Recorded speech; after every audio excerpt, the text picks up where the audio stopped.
RJ police स्टेशनला arms act आणि येथील कसपटे फॅमिलीला धमकी दिल्याबद्दल आर्म्स ॲक्ट आणि बाकीचे सेक्शन BNS नुसार तो गुन्हा दाखल आहे वारजे पोलीस स्टेशनला।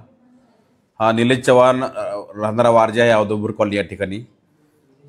19 तारखेला यातील जे कसपटे फॅमिली आहे त्यातली जी दुर्दैवी महिला मयत झाली तिचा जो बच्चू आहे तो बच्चू यांच्याकडे त्या आगवणे फॅमिलीने दिला होता आणि ही ज्यांना बद्दल जेव्हा माहिती कळली फॅमिलीला त्यावेळेस तो त्यांचा बच्चू घेण्यासाठी ते निलेशच्या घरी गेले होते। त्यावेळेस निलेशने त्यांना त्याचं जे लायसन्स वेपन आहे ते दाखवून त्यांना धमकावलं होतं की तुम्ही या ठिकाणी येऊ नका, मी तुम्हाला ते बच्चू देणार नाही।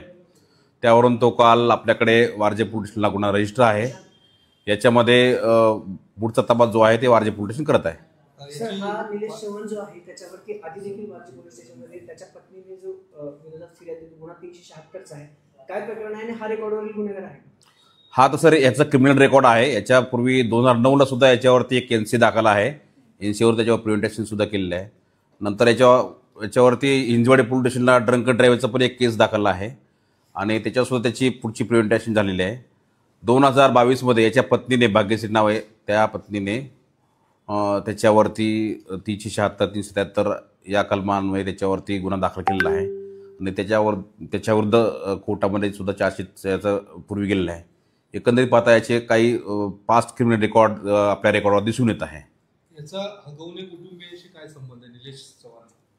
आता याच्यातले आता जास्त डिटेल याच्यामध्ये तुम्हाला भावधन पोलीस सांगू शकेल, परंतु याच्यामध्ये त्याची फॅमिली रिलेशन होते आहेत हे याच्यावर सिद्ध होतं की ज्या त्यांचा बच्चू त्या ठिकाणी त्यांनी ठेवला होता त्या त्यांचे फॅमिली रिलेशन असू शकतात आणि हे तपासात पुढच्या गोष्टी ज्या आहेत हे पिंपरी चिंचवड पोलिसांच्या तपासात कदाचित पुढे आले असेल।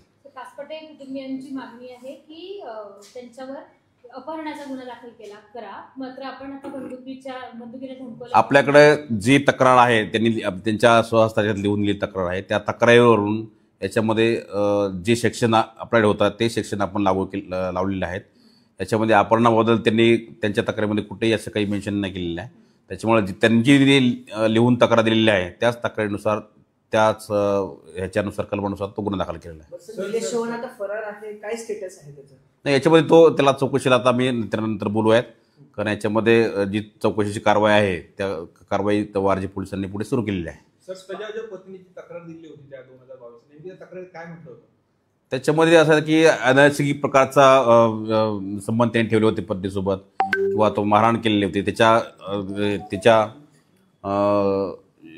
अंगावर जे होते दागिने वगैरे ते त्यांनी हिसकावून घेतले होते किंवा रॉबरीचा प्रकार केला होता, असे काही सेक्शन त्याच्यामध्ये त्या निलेशच्या विरुद्ध दाखल आहेत। त्यानुसार ते गुन्हा दाखल करून नंतर कोर्टात त्याचा आदेश गेलेला आहे। असं पूर्वीच्या तक्रारीमध्ये त्यांनी म्हटलेलं आहे, आता त्या डिटेलमध्ये आपल्याला जावं लागेल। परंतु याच्यामध्ये याला आणखी एक म्हणजे याचं वेपन लायसन्स पण त्याला 2 ऑक्टोबरमध्ये त्याला 22ला त्याला मिळालेलं आहे, तर ती सुद्धा आपण पुढची कारवाई त्याच्यामध्ये वेपन सुद्धा करत आहोत। सर, पण मग जो निलेश चव्हाण आहे जसं तुम्ही सांगितलं की रेकॉर्डवरील गुन्हेगार आहे, पण आपल्याकडे वारजेला याच्या आधी फक्त 376चा तो एकच गुन्हा होता जो पत्नीने फिर्याद दिली होती, बरोबर आहे? त्यावेळेस काही कारवाई केली होती आपण, त्याची काही माहिती घेतली? त्याच्या पुढची कारवाई तो चार्जशीट आणि पुढची कारवाई ती कारवाई पूर्ण झालेली आहे। त्यानंतर त्याच्यावर प्रिव्हेंटेशन सुद्धा कारवाई झालेली आहे। परंतु हिंजवडीला पण ड्रंक ड्रायव्हरचा त्याच्यावर केस आहे। पूर्वी वारजे पोलीस स्टेशनला सुद्धा 2009 साली एक पायगुडे नावाची इसम आहेत त्यांनी त्याच्यावर दाखल केली होती तक्रार, त्याच्यावर सुद्धा प्रिव्हेंटेशन केलेलं आहे।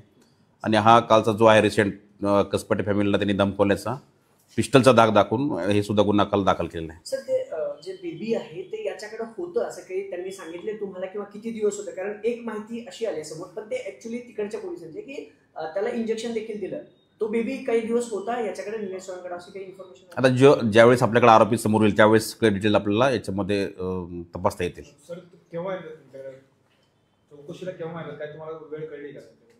कुठली चौकशीला?